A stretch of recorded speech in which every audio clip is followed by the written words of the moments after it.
নমস্কাৰ welcome to RB ক্লাसेस so আমি কি পঢ়ি আছিলো পোহৰ প্ৰতিফলন আৰু প্ৰতিফলন ঠিক আছে এতিয়ালৈকে পোহৰ প্ৰতিফলন আৰু প্ৰতিফলনৰ তিনিটা ভিডিও দিয়া হৈছে যিবিলাকে আজি প্ৰথম আমাৰ চেনেলত আহিছা তেওঁলোকে প্ৰথমতে সেইকেইটা ভিডিও চাই লোৱা তাৰ পিছত ইয়ালৈ আহা তেতিয়া ভালকৈ বুজি পাবা সো লাষ্ট ক্লাস আমি চাইছিলো অবতল লাপনে কেনেকৈ প্ৰতিবিম্ব গঠন কৰে হয়নে আজি চাম উত্তল লাপনে কেনেকৈ প্ৰতিবিম্ব গঠন কৰে সবা ধৰি লোৱা এইখন এখন কি আমাৰ উত্তল লাপন এইফালে আমাৰ ৰং কৰা আছে এইটো আমাৰ মেৰু বুলি ধৰি লোৱা এইডাল আমাৰ কি মুখ্য অক্ষ এইটো আমাৰ ফাষ্ট কেন্দ্ৰ এইটো ফোকাস ঠিক আছে প্ৰথমতে আমি ইয়াত কি কৰিম অবতল লাপনৰ মুঠ 6টা ছবি আছে হয়নে কিন্তু উত্তল লাপনৰ মাত্ৰ 2টা আছে প্ৰথমটো কি প্ৰথম আমি এটা লক্ষ্য বস্তু লম ক'ত লম অসীমত মানে কি বহু দূৰত ঠিক আছে যাক আমি সো এইটো আমি কি কৰিলো এটা লক্ষ্য বস্তু ললো ক'ত লৈছো অসীমত মানে বহু দূৰত এতিয়া এই লক্ষ্য বস্তুৰ পৰা এডাল কি পোহৰৰ ৰশ্মি এনেকৈ গৈছে ঠিক আছে কিহৰ সমান্তৰালকৈ গৈছে মুখ্য অক্ষৰ সমান্তৰালকৈ গৈছে আৰ এটা ৰশ্মি আকৌ ইয়াৰ পৰা গৈছে এই ৰশ্মি দুটা কিহৰ সমান্তৰালকৈ গৈছে মুখ্য অক্ষৰ সমান্তৰালকৈ গৈছে এতিয়া কি আছিল আমাৰ উত্তল লাপনত যদি মুখ্য অক্ষৰ সমান্তৰাল হৈ কি যায় আমাৰ পোহৰৰ ৰশ্মি গৈছিল তেতিয়া প্ৰতিফলিত ৰশ্মি কেনেকৈ গৈছিল প্ৰতিফলিত ৰশ্মি এনেকৈ গৈছিল যে প্ৰতিফলিত ৰশ্মিটো কি ফোকাসৰ মাজেৰে যোৱা যেন লাগে হয়নে তো কেনেকৈ যাব ফোকাসৰ মাজেৰে যোৱা যেন লগা হৈ যাব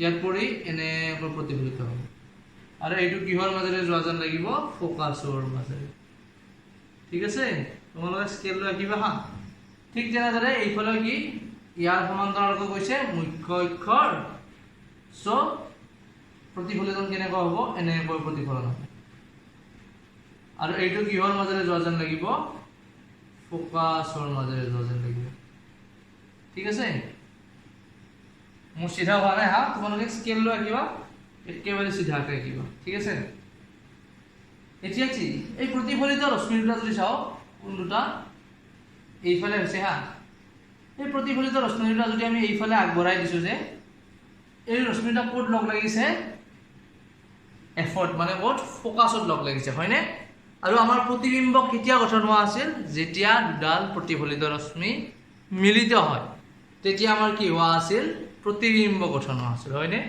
যেহেতু এই প্ৰতিফলিত ৰশ্মিটো আমাৰ কি ফোকাসত লগ লাগিছে গতিকে প্ৰতিবিম্ব কিহত গঠন হ'ব প্ৰতিবিম্ব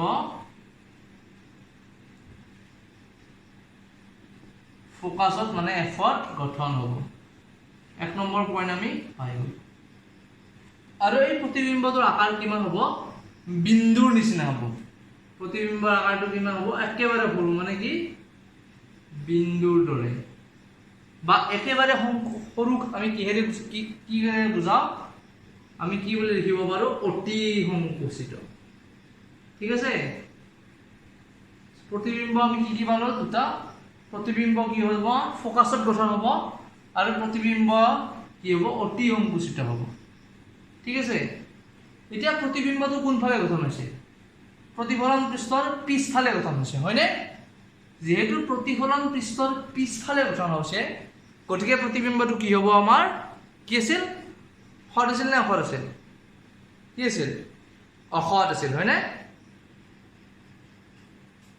গতিকে প্ৰতিবিম্বটো কি হ'ব আমাৰ অখত প্ৰতিবিম্ব হ'ব আৰু লগতে কি হ'ব আমাৰ ই থিয় প্ৰতিবিম্ব হ'ব তোমালোকৰ 161 পেজত সায়েন্সৰ 10.2 টেবুল এখন দিয়া আছে তাত চাবা সো আমি ইয়াৰ পৰা কি গম পালো এই গোটেই ছবিটোৰ পৰা যে যদি উত্তল লাপনত যদি আমি কি উত্তল লাপনৰ ক্ষেত্ৰত যদি আমি লক্ষ্য বস্তুটো অসীমত ৰাখো তেতিয়া কি হ'ব এক নম্বৰ প্ৰতিবিম্ব ফোকাসত গঠন হ'ব দুই নম্বৰ কি হ'ব প্ৰতিবিম্বটো আমাৰ কি হ'ব অতি সংকুচিত হ'ব বা কি হ'ব বিন্দুৰ নিচিনা আকাৰ হ'ব এই দুটা 3 নম্বৰতে আমি কি গম পালো প্ৰতিবিম্বটো কি হ'ব আমাৰ অখত হ'ব আৰু থিয় হ'ব ঠিক আছে এইকেইটা আমি প্ৰথমটো ছবিত গম পালোঁ।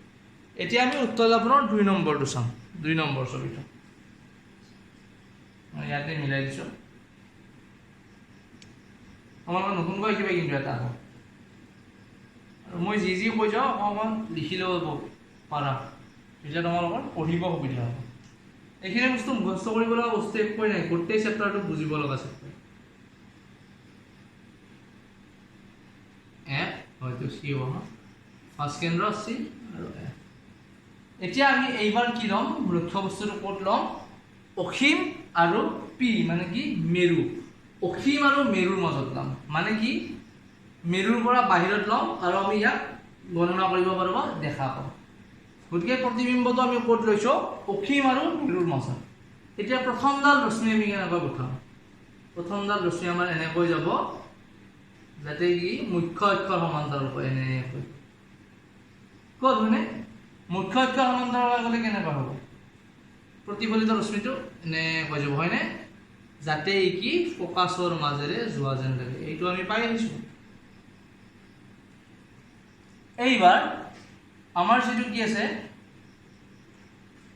দ্বিতীয়টাৰ যিটো আপাৰিত ৰশ্মি, এই আপাৰিত ৰশ্মিডাল আমি কেনেকৈ দিম, এই আপাৰিত ৰশ্মিডাল আমি এনেকৈ দিম যাতে কি হয় ই কিহৰ মাজেৰে যোৱা যেন লাগে, ই ফাৰ্ষ্ট কেন্দ্ৰৰ মাজেৰে যোৱা যেন লাগে।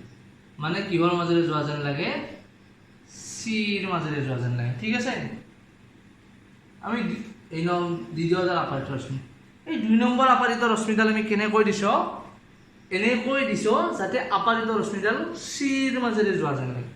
ঠিক আছে, চাবা যদি আপাৰিত ৰশ্মিডাল আমাৰ কি চিৰ মাজেৰে যোৱা যেন লাগে, তেতিয়া প্ৰতিফলিত ৰশ্মিডাল কেনেকুৱা আছিল, যি পথেৰে আহে সেই একেই পথেৰে উভতি যোৱা আছিল হয়নে, মানে আকৌ তেনেকৈ উভতি যোৱা আছিল। চ' আপাৰিত ৰশ্মিডাল আমাৰ এনেকৈ পৰিছে, প্ৰতিফলিত ৰশ্মিডাল আকৌ এনেকৈ উভতি আহিব। ঠিক আছে, এইটো এনেকৈ দিব পৰা বুজাব। গতিকে প্ৰতিফলিত ৰশ্মিডাল যদি আমি কি এনেকৈ পিছত টানি দিওঁ সেই একেডালেই পাম, চিট লাগিব। গতিকে কি এই পইণ্টটো হয়নে, প্ৰতিফলিত ৰশ্মিডাল কোনটো পইণ্টত লগ হৈছে, এই পইণ্টটো হয়নে, আৰু ইয়াত কি গঠন হ'ব আমাৰ প্ৰতিবিম্ব গঠন। এইটো হৈছে আমাৰ প্ৰতিবিম্ব। এইটো যদি আমি লক্ষ্য বস্তুটো এ বি দিওঁ, এ ডেছ বি ডেছ, এইটো হৈছে আমাৰ কি প্ৰতিবিম্ব গঠন। ঠিক আছে, এতিয়া ইয়াৰ পৰা কি গম পালো, যদি আমি লক্ষ্য বস্তুটো কিহত ৰাখোঁ, অসীম আৰু মেৰুৰ মাজত ৰাখোঁ, তেতিয়া প্ৰথম কথাটো গম পালো কি প্ৰতিবিম্বটো ক'ত গঠন হৈছে আমাৰ, চোৱা ক'ত হৈছে, পি আৰু এফৰ মাজত হয়নে, প্ৰতিবিম্বটো গঠন হৈছে পি আৰু এফৰ মাজত। তোমালোকৰ ছবিকেইটা আঁকিব পাৰিলে এইখিনি এনে লিখিব পাৰিব, মনত ৰাখিব প্ৰয়োজন নাই। ঠিক আছে, তাৰপিছত আমি কি গম পাইছোঁ, আমি যদি প্ৰতিবিম্বৰ আকাৰটো লৈ চাওঁ, লক্ষ্য বস্তুৰ আকাৰতকৈ প্ৰতিবিম্বৰ আকাৰটো কি হৈছে, চোৱা এইটোতকৈ এইটো সৰু নে ডাঙৰ, কি সৰু হয়নে। চ' লক্ষ্য বস্তুৰ আকাৰ কি হৈছে আমাৰ, প্ৰতিবিম্বটো আমাৰ কি হৈছে সংকুচিত প্ৰতিবিম্ব, সংকুচিত প্ৰতিবিম্ব। প্ৰতিবিম্বৰ আমাৰ আকাৰ কি লক্ষ্য বস্তুতকৈ সৰু হ'ব, সেইকাৰণে আমি কি লিখিছোঁ সংকুচিত প্ৰতিবিম্ব। ঠিক আছে, এতিয়া চাবা এই লক্ষ্য আমাৰ যিটো প্ৰতিবিম্ব হৈছে, এই প্ৰতিবিম্বটোৰ প্ৰতিফলন পৃষ্ঠৰ আগফালে হৈছে নে পিছফালে হৈছে, পিছফালে হৈছে হয়নে। যদি প্ৰতিফলিত পৃষ্ঠৰ পিছফালে আমাৰ কি হয় প্ৰতিবিম্ব গঠন হয়, তেতিয়া আমি তাক কি প্ৰতিবিম্ব বুলি কওঁ, অসৎ প্ৰতিবিম্ব। ঠিক আছে, এতিয়া আমি তাক কওঁ অসৎ প্ৰতিবিম্ব। আৰু এইটো আমাৰ এনেকৈ আছিল প্ৰতিবিম্বটো, এইফালে আমাৰ এনেকৈ উলটি গৈছে নেকি, নাই যোৱা, যেনেকৈ আছিল তেনেকৈ আছে, মাত্ৰ জাষ্ট চাইজটো সৰু হৈ গৈছে হয়নে। চ' অসৎ আৰু কি আমাৰ থিয় প্ৰতিবিম্ব। যদি এইটো এনেকৈ হলা হয়, তেতিয়া আমি কি ক'লো হয় তাক, যে প্ৰতিবিম্বটো আমাৰ ওলোটা প্ৰতিবিম্ব, কিন্তু ইয়াত যেনেকৈ আছে এনেকৈ ইয়াতো থিয় হৈ আছে। চ' অসৎ আৰু থিয় প্ৰতিবিম্ব। ঠিক আছে, এই দুটা হৈছে আমাৰ কি উত্তল দাপনৰ প্ৰতিবিম্ব। চ' আমি অৱতল দাপনৰ 6টা প্ৰতিবিম্ব কেনেকৈ গঠন হয় চালো, আৰু উত্তল দাপনৰ 2টা প্ৰতিবিম্ব কেনেকৈ গঠন হৈছিল হয়নে। সো এইকেইটা তোমালোকে এবাৰ ছবিকেইটা ঘৰত থাকি ধুনীয়াকৈ স্কেলেৰে প্ৰেক্টিছ কৰিবা ঠিক আছে তাৰপিছত তোমালোকৰ দুটা সৰু সৰু টপিক আছে কি এটা আছে উত্তল লাপনৰ ব্যৱহাৰ উত্তল লাপন আমি ক'ত ব্যৱহাৰ কৰোঁ আমাৰ যে গাড়ীৰ আইনা থাকে হয়নে গাড়ীবিলাকত যে থাকে তাত আমি কি হয় উত্তল লাপন ব্যৱহাৰ কৰোঁ হয়নে কিয় উত্তল লাপন ব্যৱহাৰ কৰোঁ এই মাত্ৰ গম পাইছিলানে যে উত্তল লাপনে কি প্ৰতিবিম্ব গঠন কৰে সংকুচিত মানে কি সদায় লক্ষ্য বস্তুতকৈ সৰু প্ৰতিবিম্ব গঠন কৰে হয়নে সেইকাৰণে আমি কি গাড়ীৰ গ্লাছত কি লগাওঁ গাড়ীৰ যিখন আইনা থাকে তাত আমি উত্তল লাপন লগাওঁ কিয় যাতে পিছৰ ফলৰ যিটো আমাৰ ডাঙৰ ৰাস্তা আছে বা ডাঙৰ ডাঙৰ গাড়ী আছে সেইখনক আমি কি সংকুচিত আকাৰত সৰুকৈ আইনাখনতে চাব পাৰোঁ হয়নে চ' তাত আমি সদায় উত্তল লাপন ব্যৱহাৰ কৰোঁ এই কথাখিনি তোমালোকৰ উত্তল লাপনৰ ব্যৱহাৰ 168 পেজত তোমালোকৰ এটা সৰুকৈ দফা দিয়া আছে তাত ব্যৱহাৰ তিনিটা দিয়া আছে তোমালোকে সেই তিনিটা লিখি থৈ দিবা ঠিক আছে পৰীক্ষাত আহিব পাৰে কেতিয়াবা তাৰপিছত আছে আমাৰ অৱতল লাপনৰ ব্যৱহাৰ অৱতল লাপন আমি ক'ত ব্যৱহাৰ কৰোঁ টৰ্চ আমি যে ব্যৱহাৰ কৰোঁ টৰ্চ লাইট চাৰ্জিং লাইট বা গাড়ীৰ হেডলাইটত আমি কি সদায় অৱতল লাপন ব্যৱহাৰ কৰোঁ ঠিক আছে আৰু অৱতল লাপনৰ ব্যৱহাৰটো তোমালোকৰ ক'ত আছে 166 পেজত ঠিক আছে সায়েন্সৰ 166 পেজত অৱতল লাপনৰ ব্যৱহাৰ বুলি এটা দফা দিয়া আছে তাতো তোমালোকে নোট বনাওঁতে তিনিটা 1 2 3 এনেকৈ দি অৱতল লাপনৰ ব্যৱহাৰ তিনিটা লিখি ল'বা যেনে কি মই যে কৈছিলোঁ টৰ্চ লাইটত ব্যৱহাৰ কৰোঁ চাৰ্জিঙত ব্যৱহাৰ কৰোঁ গাড়ীৰ হেডলাইট হিচাপে ব্যৱহাৰ কৰোঁ চ' সেইকেইটা এনেকৈ লিখি ল'বা এইখিনি কুৱেশ্যন কেতিয়াবা এক্সামত আহি দিব পাৰে যে অৱতল লাপনৰ এটা ব্যৱহাৰ লিখা সেনেকৈ আহিব পাৰে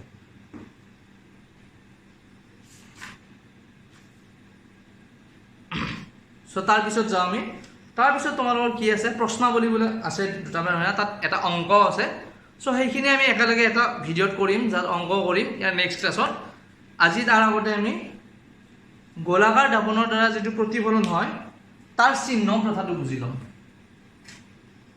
ধৰি লোৱা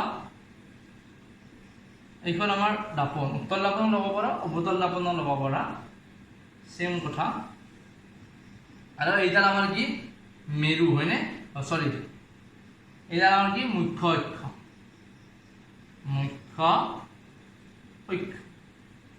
হয়নে এইটো আমাৰ মেৰু বৰ্তমান তোমালোকে ইয়াত চি এই ভাস্কেন্দ্ৰ ফোকাছ এইখিনি বাদ দিয়া এতিয়া এইটো সেটআপত তোমালোকে কি বুলি ধৰিবা এই যেডাল মুখ্য অক্ষ আছে ইয়াক তোমালোকে কি এক্স এক্সিস বুলি ধৰি ল'ব পাৰা আৰু পি টোক আমি কি অৰিজিন বুলি ধৰি ল'ম ঠিক আছে এইডাল আমি এক্স অক্ষ বুলি ধৰিম আৰু এই দাপনখনক আমি ধৰি লোৱা তোমালোকে ওয়াই অক্ষ বুলি ভাবি লোৱা মানে এইডাল আমাৰ এক্স এক্সিস আৰু ওয়াই ড্যাশ এইডাল আমাৰ মানে এই দাপনখন আমাৰ ওয়াই এক্সিস এইখিনি ধৰি লোৱা এতিয়া কি হ'ব আমাৰ যদি কোনোবা এটা বস্তু কোনফালে থাকে এইফালে থাকে ধৰি লোৱা ইয়াতে আছে তো এইফালে আমি গণনা কৰিলে সদায় কি কম এইটো আমাৰ সদায় পজিটিভ হ'ব ঠিক আছে এইফালে আমাৰ পজিটিভ আছিল নে হয়নে সেম এইডাল আৰু এইডাল সেম যদি কোনোবা এটা বস্তু আমাৰ এইফালে থাকে তেতিয়া আমি সদায় ইয়াক কি ধৰিম নিগেটিভ ধৰিম ঠিক আছে যেনে তোমালোকৰ লক্ষ্য বস্তুৰ কথাটো চাব পাৰা আমি যদি লক্ষ্য বস্তু লওঁ এইটো এটা লক্ষ্য বস্তু ল'লো লক্ষ্য বস্তুৰ দূৰত্ব ধৰি লোৱা এইটো পি এ হয়নে এই লক্ষ্য বস্তুটো আমাৰ কি হ'ব পি এ দূৰত্বটো হ'লে কি হ'ব আমাৰ নিগেটিভ হ'ব ঠিক আছে আৰু এটা কথা মনত ৰাখিবা আমি লক্ষ্য বস্তু কেতিয়াবা এইফালে লওঁ নেকি নলওঁ হয়নে লক্ষ্য বস্তু সদায় আমি কোনফালে লওঁ এইফালে লওঁ হয়নে সো লক্ষ্য বস্তু সদায় লক্ষ্য বস্তুৰ ভ্যালুটো মানে লক্ষ্য বস্তুৰ দূৰত্ব সদায় কি হ'ব আমাৰ নিগেটিভ বা ঋণাত্মক হ'ব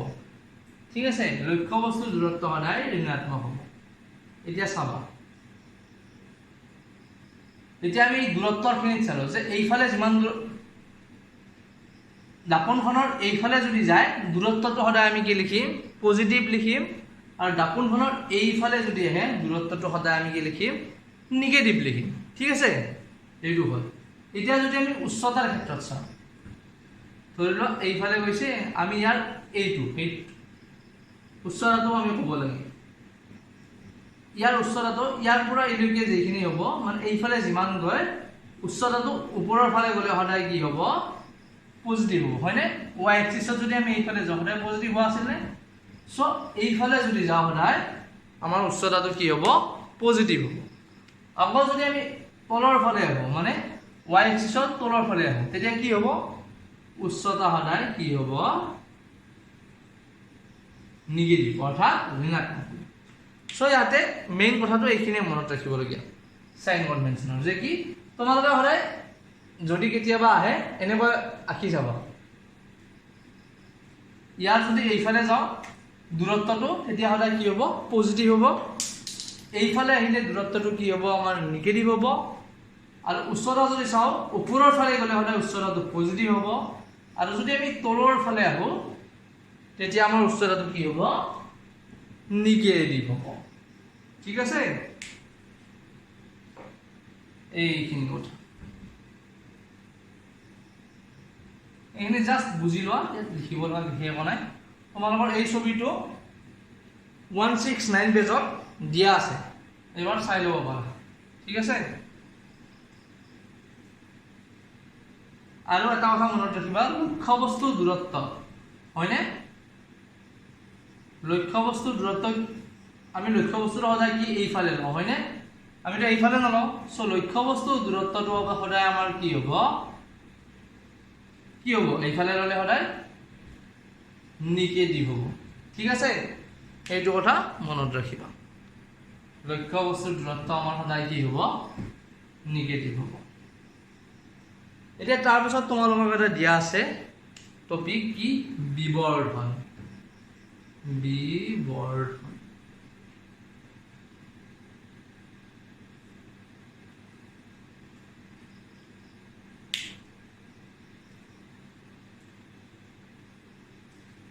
বিবৰ্ধন মানে কি?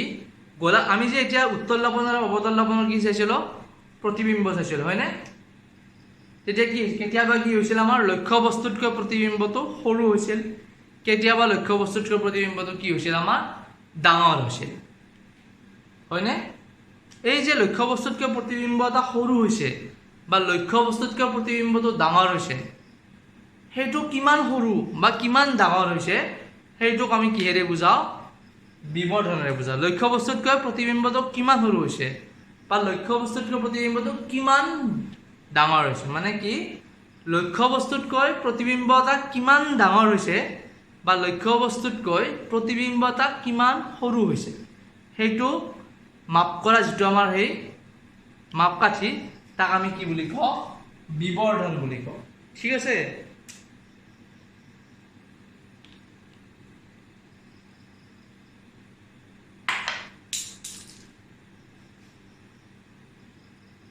ডেফিনেশ্যনটো লিখি ল'বা, লিখি দিওঁ মই। গোলাকাৰ দাপনে উৎপন্ন কৰা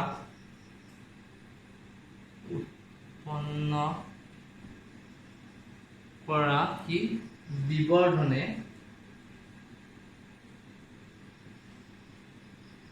লক্ষ্যবস্তুটো কিমান গুণে, লিখি যাবা হা একেলগে মোৰ লগত, সৰু বা কি ডাঙৰ কৰিছে। গোলাকাৰ দাপনে উৎপন্ন কৰা বিবৰ্ধনে লক্ষ্যবস্তুটো কি আমাৰ কিমান গুণে সৰু বা কিমান গুণে আমাৰ ডাঙৰ কৰিছে, সেইটোকে আমি কি বুলি কওঁ? এইটোকে আমি কি বুলি কওঁ? বিবৰ্ধন বুলি কওঁ।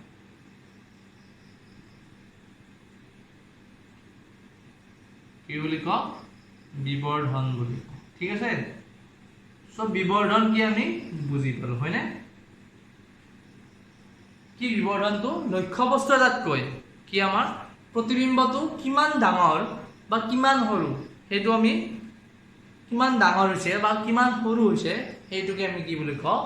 বিবৰ্ধন বুলি কওঁ আৰু এই বিবৰ্ধনটোক আমি কিহেৰে বুজাও এম এৰে বুজাও ঠিক আছে কিহেৰে বুজাও এম এৰে বুজাও সৰু হাতৰ এম হয় না স্মল এম ব্যৱহাৰ কৰোঁ আমি বিবৰ্ধন বুজাবলৈ এইটো হৈছে বিবৰ্ধন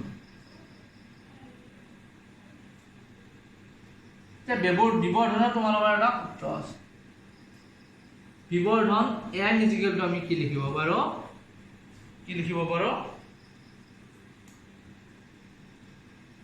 प्रतिबिंबर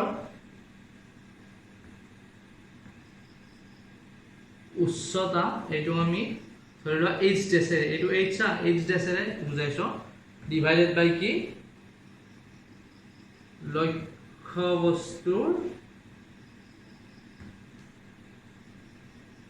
उच्चता इमान h सो विवर्धन आमी किहेरे बुझाओ m रे और विवर्धনৰ আমাৰ সূত্ৰটো কি m = प्रतिबिंबर उच्चता डिवाइडेड बाय কি আমাৰ লক্ষ্য বস্তুৰ উচ্চতা মানে কি h ড্যাশ বাই h h ড্যাশ মানে কি प्रतिबिंबर उच्चता আৰু h মানে কি লক্ষ্য বস্তুৰ উচ্চতা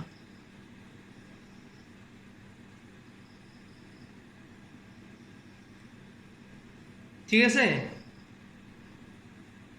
এইখিনি হল না লিখি লোৱা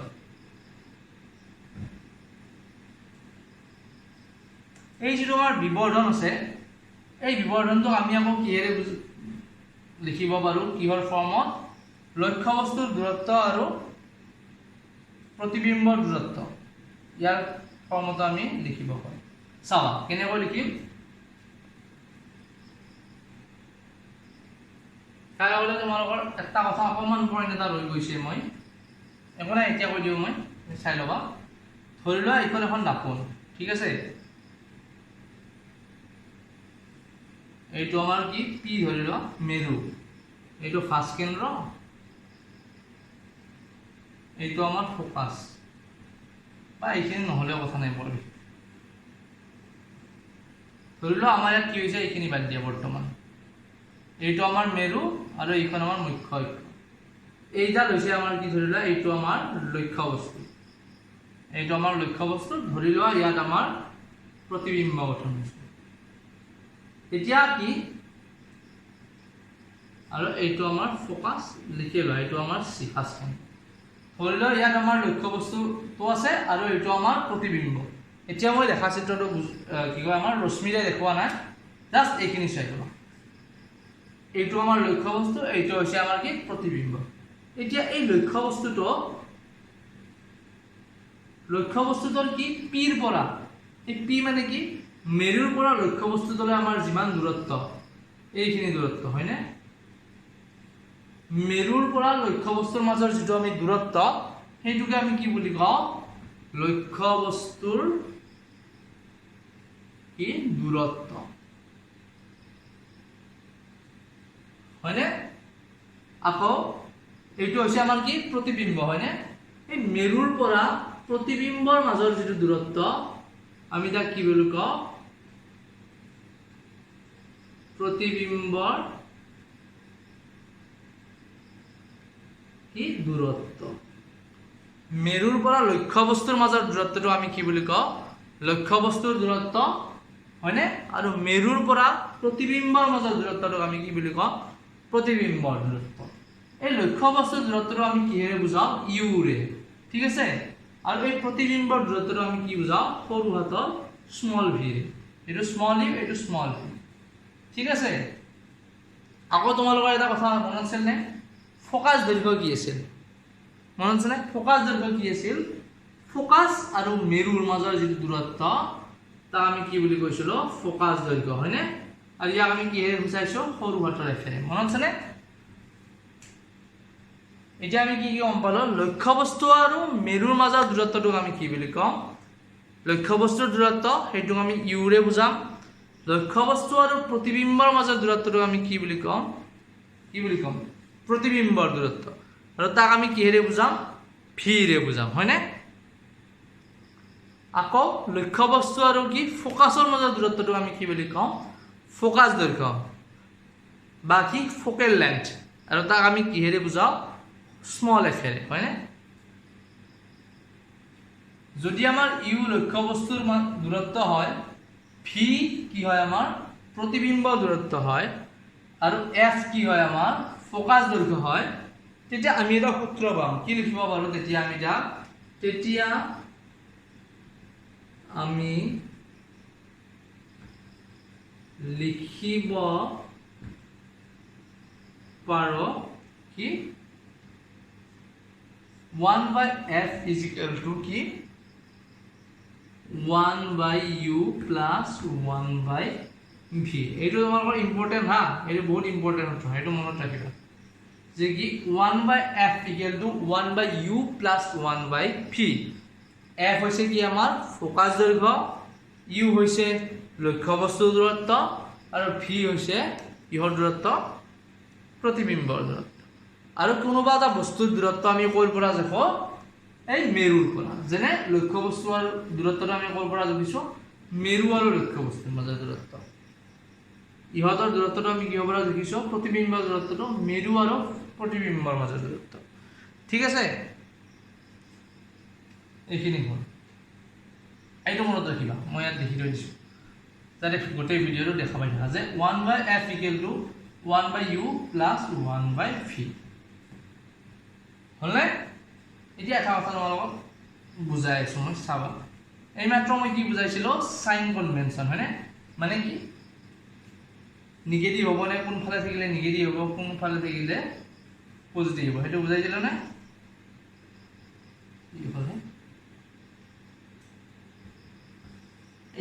এইটো আমাৰ পি হয়নে, মেৰু। লক্ষ্য বস্তুটো সদায় আমাৰ ক'ত থাকিব, এইফালে থাকিব, হয়নে? লক্ষ্য বস্তু আমি কেতিয়াও ইয়াত নাৰাখো। লক্ষ্য বস্তুটো সদায় ইউ সদায় আমাৰ কি হ'ব, গতিকে ইউ মানে কি লক্ষ্য বস্তুৰ দূৰত্ব আছিলে, লক্ষ্য বস্তুৰ দূৰত্ব।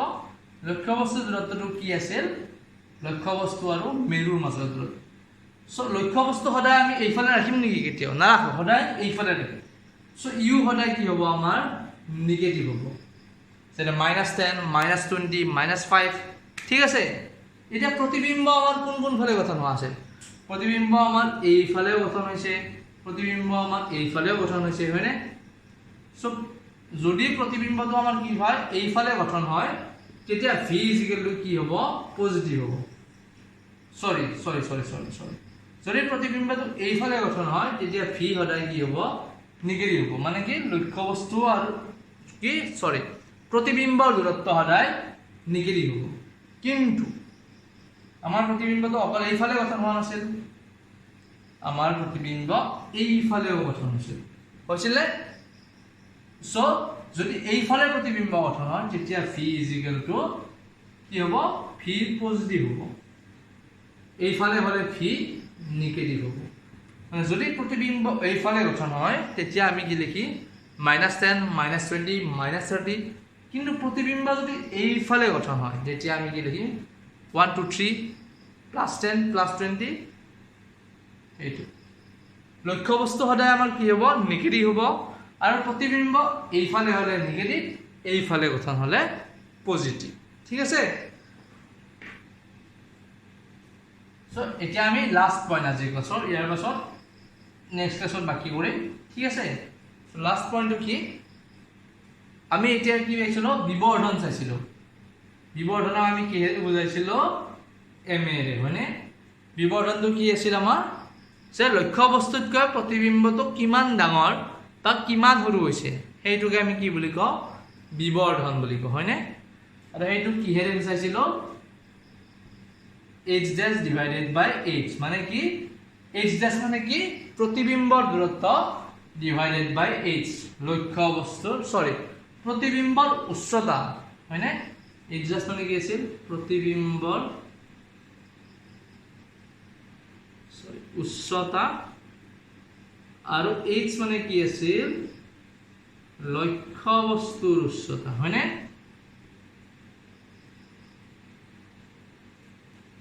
ঠিক আছে, এই h' টো আমি আকৌ কি কৰি লিখিব পাৰো, m is equal to h' divided by, আমি equal to আমি কি লিখিব পাৰো, আমি -v/u। আমি এনেকৈ লিখিম এইটো হৈছে বিবৰ্ধনৰ সূত্ৰ মনত ৰাখিব লাগে m is equal to h dash by h is equal to minus v by u so আমি আজি দুটা সূত্ৰ হল হয়নে এটা পালো 1 by f is equal to 1 by u plus 1 by v এইটো এটা আৰু এটা পালো m is equal to h dash divided by h মানে কি প্ৰতিবিম্বৰ উচ্চতা divided by লক্ষ্যবস্তুৰ উচ্চতা equal to কি আমি কি লিখিব পাৰো minus v by u হয়নে v মানে কি লক্ষ্য প্ৰতিবিম্বৰ দূৰত্ব আৰু u মানে কি লক্ষ্যবস্তুৰ দূৰত্ব হয়নে সো ইয়াৰ পাছত আমি কি কৰিম প্ৰশ্নাৱলী যি আছে তোমালোকৰ এৰি গৈছিলো তাৰ অংককেইটা কৰিম কেইটামান এক্সাম্পল আছে তাৰ অংক কৰিম সো আজিলৈ এইখিনি ধন্যবাদ